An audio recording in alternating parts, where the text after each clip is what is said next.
on everybody, and they are the Harpy Brothers. Have you ever heard of the Harpy Brothers?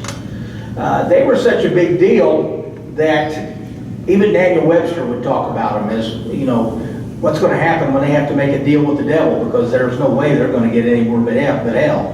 And these guys were sexual predators who actually, after the war, they fought it. They were at Kings Mountain. They were lots of different places. Was loyalists, but they eventually joined up with the Cherokee, and they lived with the Cherokee for a while in raiding parties. And when Nickajack was finally attacked by Shelby's men, they fled there. They ended up in Knoxville, and they started moving along. And they were basically what some people call the first serial killers in the United States. Probably not, but they list them as that. They were so bad. When they first came into Illinois, right on the Saline River, they killed 3 men immediately. They came down to the cave. Even the river pirates couldn't stand them. They loved taking people captive, stripping them naked, putting them on a horse, and running them off the cliff. They just thought it was hilarious. When they picked up a baby, they had 3 wives, by the way, that they shared. When they picked up a baby and smacked its head up against a tree because it was crying, they couldn't take it anymore and they ran these guys off. But they got their start in a loyalist rape gang, a Tory rape gang. Eventually, and here's the ironic thing, on my way here I passed right by this sign. They eventually catch up with him with Big Harp, and they cut his head off and hang him from a tree. Today that's known, to this day, Harp's Head Corner. The head's long gone, but the sign's there now. Their wives, eventually, after the death of these guys, one of them ended up marrying a pastor associated with Wilson Henderson and lived the rest of her life in Hamilton County, Illinois. The other 2 women moved off and nobody really knows what happened to them. But they had these 3 women that would sit on the riverbank and wave boats in, help, help, help, and then when they got there, they'd jump them and they'd kill them.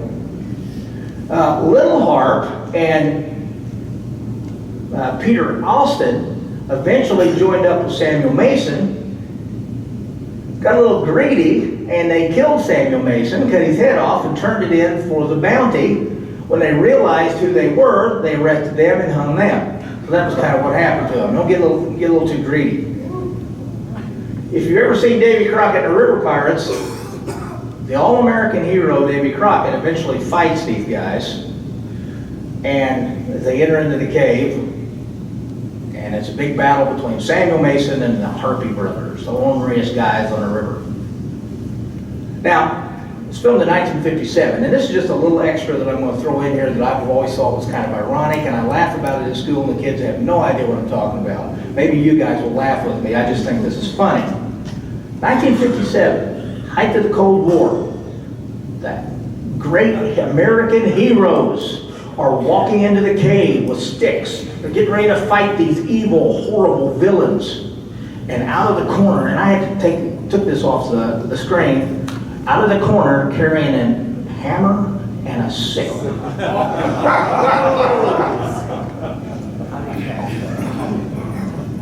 Is Big Harp. Little Cold War propaganda there. I just thought that was interesting. This is on our property at the Slick Creek Pioneer Village. This is known as the Pirate Cabin. Probably the oldest building in the state of Illinois. We moved it there. It had been covered over. It was built in 1790. It was a lookout cabin. It was under the name of James Wilson, which was an alias of Samuel Mason. And they would basically sit up there, and the cabin was located about right here. They would come down here like this. It was basically real narrow in here, and then they would jump them at the end of the Hurricane Island. Some people actually called this area the landlocked Caribbean because of all the pirate activity. So their connection is pretty interesting as well. Now, the thing that really got me interested in this is this guy, Samuel Young. Well, I knew about Felix Motsinger. I have tried, and I have tried, and I've tried to get into the Sons of the American Revolution, but when Felix's son moved off, his other son stayed in Carolina, and everybody connected to him's in the Sons of the American Revolution. But Felix Motsinger's family ends up going to Tennessee and Illinois, and I cannot find the paper trail. Been trying for years. In the process, during this pandemic, I went down some other lines in my family, my mom's side, and I found this guy, Samuel Young. And man, what an interesting character. I found out, and I put on Facebook, I said, I found out that I've got a relative that was at the Battle of Kings Mountain. Well, an archaeologist from Southern Illinois University gets a hold of me and says, I know all about this guy. And so she starts hooking me up with stuff to find out more about him, because she actually wrote a paper on him. Talk about moving around. After the war, he ends up in Rowan County, then to Rutherford County, then to Spartanburg, South Carolina, then to Franklin County, Georgia, then to Sumner County, Tennessee, then to Loudoun County, Illinois. He moves to New Madrid. The earthquake happens, so he leaves. He goes to Gallatin County, then he goes up into what it will become Marion County.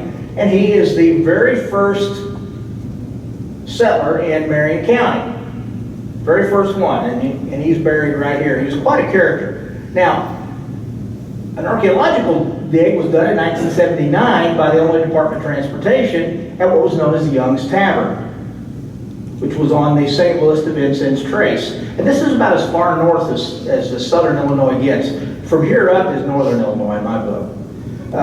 But all this archaeological work was done at this tavern, and all of a sudden, they said in 1819, he just vacated the place. They couldn't figure out why. You know why? He moved too far north. He found a place where there was a lot of traffic, but it wasn't in the old soldiers' reservation, and he lost it because somebody else got a deed on it, and he had to leave. But he was a very interesting character. Here's some of the things that they found, different things. He obviously must have had a woman around, because these are some of the teacups and stuff that he had. What's interesting is he is my grandpa's grandpa. And it's kind of interesting, the things that they were actually able to find. What they were doing was the Illinois Department of Transportation was coming through there, and they were spreading the road out. And so they did this archaeological dig and came up with all this. Now, when you look him up, you find that he's kind of an interesting character, because he was at Battle of Kings Mountain. He's listed as one of Marion's men. And Dr. Wagner from SIU told me, he said he even thinks he was with George Rogers Clark when he crossed Illinois. That's just unbelievable to be involved in so many places. And I got to thinking, well, it makes a little bit of sense, because where did he put his tavern? Right in a path that Clark would have taken. He knew that area. So this guy is a very interesting person, because he's involved in all kinds of stuff when he comes to Illinois. So that's basically where I'm going to end, with one of my relatives. But there is such a connection that people don't realize about Southern Illinois. It is part of the greater Appalachia. We're different than the rest of the state. Why? Because our people came from somewhere else. They have deeper roots. They were not, most of them were immigrants. They were third and fourth generation people that settled in Southern Illinois. And today, Southern Illinois, you can't even hardly tell the difference between Southern Illinois and Northern Illinois. It's completely the opposite. It's a completely different place. So that is where I'll end it. And if anybody has any questions, I will be happy to help you out. But, yes. How many Revolutionary soldiers are estimated to have made that immigration? Well, I have gone through, and I've already found over 100, which is quite a few for the area, because this is pre. Now, if you start attaching, some of them came up with their father's land grant or their grandfathers, but just in that southern part of Illinois, I think I've got about 112 of them that I've found so far, and I've actually found their pension records.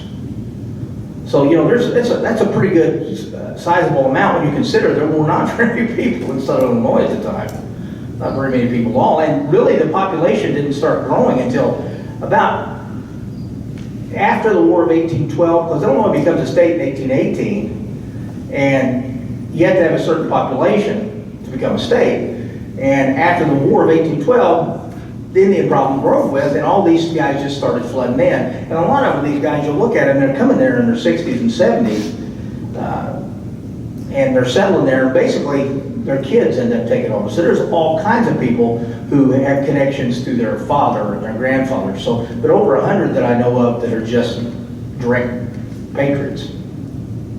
Yes? The Tory rape gang, Harper, where did they come from? Where did they get their start?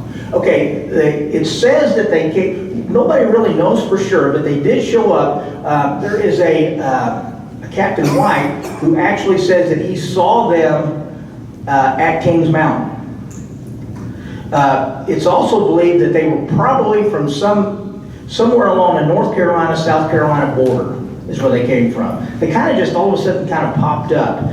There is they were such a horrible name at one time that there's a lot of people who are descendants from them who don't use that name anymore. They've changed their name to just Harper, or some people even say that Wyatt Earp, his family were actually descendants of the Harps, and they changed their name to Earp because they didn't want to be associated with the Harps.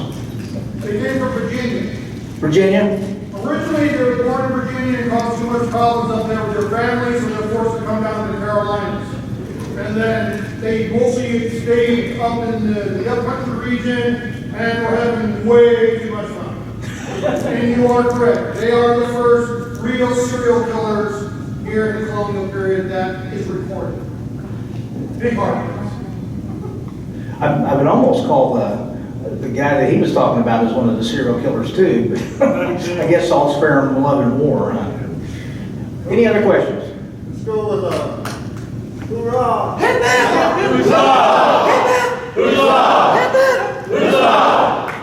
Okay, it looks like Carl is now in charge. Carol, or Baxley is next. Take about a 10-minute break. The snack bar will be closed immediately after.